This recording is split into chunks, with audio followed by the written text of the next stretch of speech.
my channel, Beautiful Minutia. If you're new here, my name is Tiffany, and as you can tell from the B-roll footage and also the title of this video, I have a little book haul for you. So we went to Mckay'S, which is my favorite used bookseller. It's actually like a two-story bookstore, all used books, really great prices.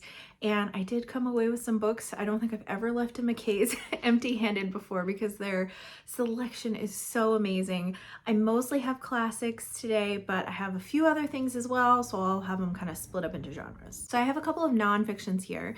The first one is The Narrative of Sojourner Truth, and I love these Barnes & Noble editions anyway, but I don't own this, and I feel like this is one that would be so valuable to have and to read. Next, I have this gigantic biography about Queen Victoria by Julia Baird, and I've actually had this recommended to me by someone, and I think it was only like $2 or something crazy like that, and it's in like perfect condition. And my daughter and I are reading about Queen Victoria right now in school, and as you know, I'm a huge fan of Victorian literature, so it really just all ties in. So next up, I have a little stack of translated literature here. They're all Japanese and they're all from the same author, Shusaku Endo. And so I found Silence, and I've heard of Silence because I think that they made a movie out of this one semi-recently. I don't know exactly when, but I know that it's about a Catholic priest in Japan experiencing some persecution, I think. Oh, it's a Portuguese priest in Japan at the height of the fearful persecution of the small Christian community, is what the back of it says. So I'm super interested in this one, and I have been for a while. And then they actually had several other of his books there that were only like $1 or $2 each. So they have The Sea and Poison, which I've never heard about. It won a prize in Japan in 1958. It says, we find a Dr. Suguru in a backwater of modern-day Tokyo practicing expert medicine in a dingy office. He's haunted by his past experience, and it is that past which the novel unfolds. So that sounds interesting. I guess like I never see this stuff used anywhere, so had to pull that one out. And then also Deep River, which is about the river Ganges, where a group of Chinese tourists converge, and it's all of them together. And it says that in his writing that he reaches his ultimate religious vision in this book. I don't know what that means. I don't know what his religious vision or views even were, but I am very interested by this. I have a decent little chunk here of translated classics and like the older Penguin editions. So I have a Stendhal here, The Charterhouse of Parma. I've not read anything by him yet, but I also own The Red and the Black by him, which I am going to read this year.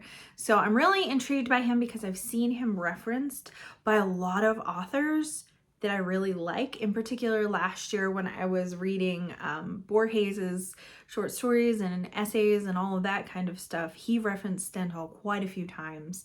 And that was what first kind of pricked my ears up about him, but then I kept encountering his name in quite a few books that I read last year, so I'm very intrigued by him. It says that this was his second great novel, published in 1839. He adapted the theme from a 16th century Italian manuscript and set it in the period of Waterloo. So that sounds interesting. We'll see. I also found a collection of E.T.A. Hoffman short stories, and I was intrigued by this because my friend Christy Lewis mentioned this in one of her Feb Regency videos, because although he's not from England, he did write during the Regency period. I think he's actually German. So I hadn't really ever heard of him before that video, and then I looked at it. One of the stories he's known for is The Sandman, which I have heard of. I just, his name was just not in my brain. But this short story collection has Mademoiselle de Scuddery, The Sandman, The Artushoff, Counselor Crespel, The Entail, Doge and Doggeressa, The Mines at Fallon, and The Choosing of the Bride. So it's got a decent selection in here, and I feel like I'll get a good feel for his writing and know whether or not I like him, but I'm pretty sure he's like scary stories in the same way that Edgar Allan Poe is. And that's the kind of like scary horror that I really like the classic horror, because it's not gratuitous, it's not over the top, it's not even like super scary, it's just kind of unsettling, as is this cover. What is that? I don't know. I was super excited to also find a Turgenev there. This is Spring Torrance. The only one of his that I've read so far is Fathers and Sons, and for a long time that was the only work of his that I'd even heard of. So I was really excited to find another one of his because I don't really ever see any of his other works secondhand anywhere. Another one I don't often see secondhand, and Mckay'S had several copies of this, which is odd, is Lermontov's A Hero of Our Time. This is a classic Russian work that almost won the poll for Rating Project Gutenberg Readathon last year because we made it kind of Russian themed. We ended up reading a Dostoevsky novella instead, but this is the one I voted for because I really want to read this and I'm super curious about it. So speaking of Feb Regency, I also found Samuel Richardson's Pamela, and the group read for Feb Regency this year was his work Belinda, and I didn't get around to that group read. Unfortunately, it was just kind of lengthy, and Mckay'S did have a copy of Belinda, but it was like it was like $8 and it was not in good condition. This is like in perfect condition, and I love these Oxford World Classic editions. And I've heard really, really good things about Pamela as well, so I'm super excited that I found this one. I can't remember where I heard of this next book, which is The Country of the Pointed Firs and Other Stories by Sarah Orne Jewett. But the person who I saw describe this actually called it a crossover between Willa Cather and Ellen Montgomery. And I was like, well, I'm sold. I don't know what this is, but I need to read it. And looking at the back, it says that this is about a woman writer who retreats one summer to Dunnet Landing, a Maine seacoast town, to find seclusion to do her work. In the novel and stories collected here, Jewett explores the world of the lonely inhabitants of the once prosperous coastal towns, offering a detailed view of lives molded by long Maine winters, by the surrounding rock-filled fields, and by strong, resourceful women. And it actually says that it was admired by Rudyard Kipling, who said it is the very life, which is interesting that Rudyard Kipling knew of this book, published in 1896. All the other books that I have here are American classics, except I think the last book probably doesn't qualify as a classic. I think it's too new. But anyways, so we have, speaking of Willa Cather, we have A Lost Lady, and it's really funny because I'm reading her short story collection called The Five Stories right now, and it's this exact same edition with a similar kind of cover and font for the title, except I think The Five Stories has a worse cover. I actually don't know at all what this is about. I didn't even look.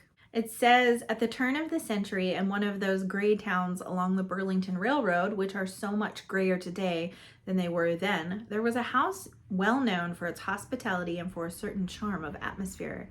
No house was pleasanter than that of Captain Daniel Forrester.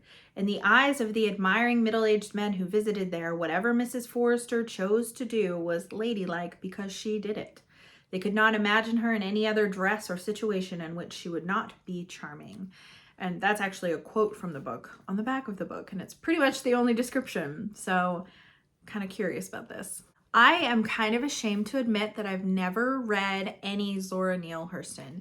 So when I saw this really, really beautiful copy of Their Eyes Were Watching God for like $5, I decided I was finally going to take the plunge. Every time I go to Mckay'S, I pick up this book and I'm like, I really want to read it, but I've never read anything by her, so I don't know if I should actually purchase it to own it.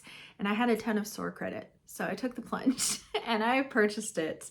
And it's the prettiest copy I've ever seen of this book, so I'm really hopeful that I will enjoy it. It's from 1937, and it's an enduring Southern love story sparkling with wit, beauty, and heartfelt wisdom. Told in the captivating voice of a woman who refuses to live in sorrow, bitterness, fear, or foolish romantic dreams, it's the story of the fair-skinned, fiercely independent Janie Crawford and her evolving selfhood through 3 marriages and a life marked by poverty, trials, and purpose. So everyone loves this book. I've never heard anyone be like, oh my gosh, like it's a classic for a reason. So I really, really want to give this one a try. I was so excited when I was there to find this copy of Du Maurier's The Scapegoat. I really, really love this du Maurier story, and I was talking to someone recently who read it, who had read kind of like an introduction that talked about some things about the ending, because the thing I didn't love about this was the ending. I really loved the whole rest of it and was just enthralled by it. And then the ending, I was like, well, that feels kind of anticlimactic. But the person that I talked to who read the introduction, they said that they had a different take on the ending that I hadn't heard, and I'm like, oh, I need to reread this now. So I really want to reread it. It's basically a story of two men who end up meeting by chance in a bar, and they look identical. And so they make a deal with one another that like maybe they could try swapping lives for a short time or whatever. And so that's kind of what happens in this story, but it takes some true, you know, du Maurier twists and turns.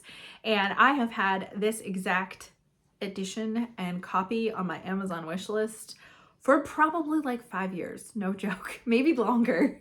So I was really excited to find it. The last book that I have here was published in 1999, so that's why I don't think it qualifies as a classic. I mean, I guess that is over 30 years ago now, but it's still like, I don't think that's long enough to be considered a classic. Maybe it's a modern classic, but the way that people have talked about this author and his writing made me think that he wrote in like early 1900s. I haven't read anything by him, but that author is Wendell Berry. I got Fidelity, which is a collection of 5 of his short stories, and I'm actually reading this in my in-person book club in the month of June. We decided we wanted to do a short story collection, and this is the short story collection that we landed on to read, and we're all so excited to read it because he's also a Kentucky author. If you didn't know, I'm currently living in Kentucky. This is not where I'm from, but it's where I'm currently living, and I would love to read an author from the state that I'm currently living in. So I got this, and it was the same price as used paperbacks that I found online, and it's a hardcover. It's in perfect brand new condition, and I was so excited. Then I opened it up and I was flipping through it. It's a signed copy. I was like, whoa, that is so cool. So I don't know why Bob Cumming got rid of this, and actually it was signed on my birthday. I didn't realize that when I looked at it before, September 20th. That's kind of funny too. So yeah, so that was such a cool and pleasant surprise that I was not expecting. Well, that's my little book haul. I would love to hear from you in the comments down below. If you have read any of these books, I'd love to hear your thoughts, or if you're curious about them, I would just love to know which books you think I should prioritize sooner rather than later. Obviously, 5 stories is coming up anyway soon, but the other ones I don't currently have any plans to read, so I'd love to know if there's some that you would love to hear my thoughts on or that you think I would particularly enjoy. Thank you so much for watching. If you like this video, please hit like and also subscribe so you can continue to see more bookish content from me, and I will see you again next time.